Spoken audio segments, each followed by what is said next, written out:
402. This is my mother. She'll be my audience. She'll be videoing today. Bear with us.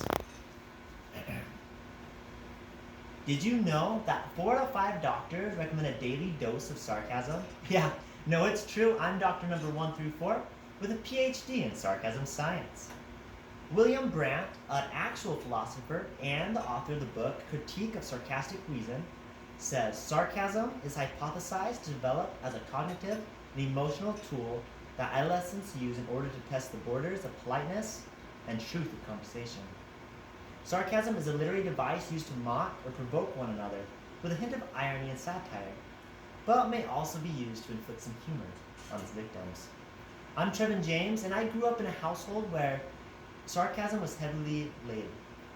We use sarcasm in our normal conversations to build relationships with my siblings and friends I have now. Sarcasm is a big part of my life.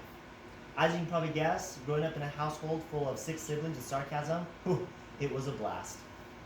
Today we'll be diving headfirst into the cold depths of the literary and philosophical characteristics of sarcasm. I will be testing your understanding of sarcasm while delivering the truths of the characteristics. I'll be doing this by throwing some sarcastic phrases as I deliver this information. Try and pick up on the sarcasm. It will help you understand it more. Looking around, I see some already confused faces in the audience. You must be doctor number 5. But don't worry, grab those sarcastic catcher mitts and try to catch the fast ones flying above your head. And if I have to, I will hold your hand every step of the way. If I have to.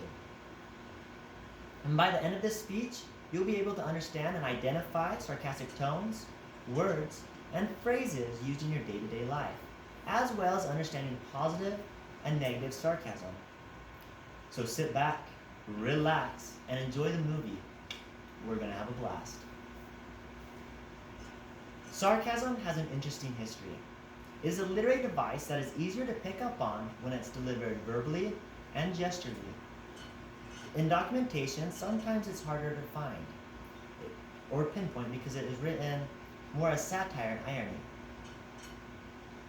In the article, The Philosophy of Irony and Sarcasm, Massimo Pinguini, a professor of philosophy at the college in New York, states that sarcasm has a Greek root word meaning to tear flesh, bite the lip in rage, and sneer. Sarcasm is defined as a literary device used usually to mock or harass someone by stating the opposite of what you mean. This can be used in a more humorous way. Massimo also refers to the great Socrates, one of the fathers of philosophy. Socrates used a lot of satire and irony in his writings. This writing style hints heavily at sarcastic reasoning. One example Massimo mentions is when Socrates pleads with Euthyphro to tell him what the latter knows. He clearly mocks him for the audience's benefit. Sarcasm is a literary device that can be effective in showing the speaker's true feelings and thoughts on a certain subject or a certain person to the audience. Sarcasm can be witty or used as comebacks. In the article, The Literary Device Sarcasm, there's a quote by Oscar Wilde saying, "Sarcasm is the lowest form of wit, but the highest form of intelligence." Sarcasm usually gets confused with verbal irony, but sarcasm is used in a more aggressive way, usually ending in mocking someone.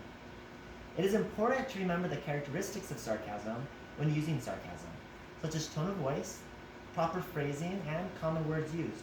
This will help you understand it more. This brings us to our next topic. Sarcasm is easier to recognize verbally because of tone of voice. When you can hear certain phrases and don't know to be offended or laugh, you can listen to the words and how they were said, and what tone of voice they were presented in. This will help you decipher if it was positive or negative sarcasm. The tone of voice is usually more animated and slightly higher than the speaker's normal voice. Here are some examples to understand. Zombies eat brains. Oh, don't worry, you're safe. You can see in my tone of voice, I'm jokingly saying a sarcastic phrase. Here's another phrase that may be harder to recognize. Back when I was in school, when I get caught talking too much, which I did a lot, my teacher would always call me out and get me in trouble. This one time she says, "Oh, I'm sorry, did the middle of my sentence interrupt the beginning of yours?" Yeah, I hated that teacher. Homeschooling was the worst. Looking for common phrases in our day-to-day life will help us catch these sarcastic remarks. Some common phrasing is, yeah, right, or a sarcastic, thanks. These little strategies will help you decipher if the sarcasm is being used rude or in a funny manner. Once you can get the tone of voice and phrasing down, you can work on delivering your sarcasm to an audience. This brings up to my next point, the difference between positive and negative sarcasm. Sarcasm can be used in a negative way, by mocking or bullying someone. In the article, The Philosophy of Irony and Sarcasm, Henry Watson Fowler, a schoolmaster and lexicographer, says, "The essence of sarcasm is the intention of giving pain by ironical or bitter words." He describes sarcasm as inflicting pain by words. An example of this is the common sarcastic phrase, "I'm not insulting you. I'm just describing them." This is commonly used when making fun of someone. This victim may feel attacked, especially if it emphasizes on insecurities. Sarcasm can also be used in a positive way, though. It can be recognized as closely labeled to as a subcategory of humor. In my own personal experience, sarcasm has always strengthened my relationships with my siblings and my friends as we joke and mock each other in a sarcastic, fun way. P. Valerie Daffin states this best in her article, Sarcasm in Relationships. She says both sarcasm and humor are situationally and contextually oriented. In the end, it is up to the viewer to determine if it's positive or negative sarcasm.